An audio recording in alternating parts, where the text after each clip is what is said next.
केहू कहे पावर होला पासवान के, केहू देखावेला बोल बबुआन के। बाभन ठाकुर रहे उतान के, केहू कहे चलती चलेला अहिरान के। दुनिया डरेला रानी दुइये गो नाम से, एगो संविधान से दूजे चमरान से।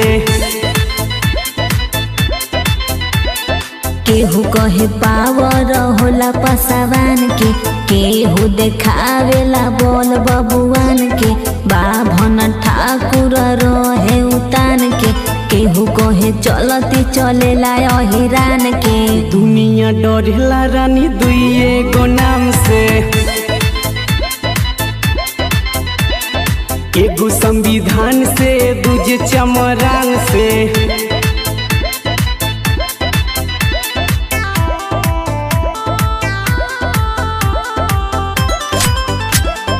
एगो संविधान से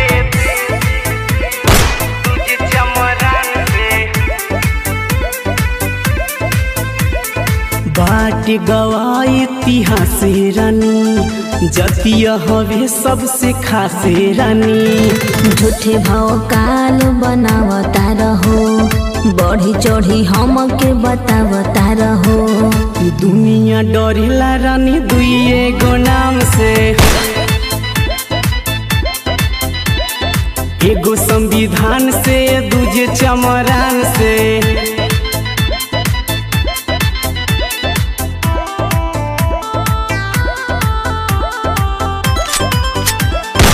एगो संविधान से दूजे चमरान से।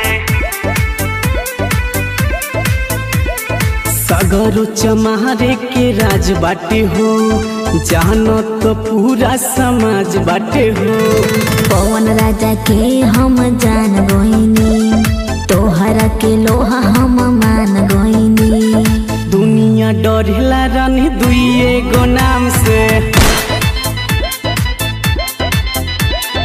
एगो संविधान से दूजे चमरान से।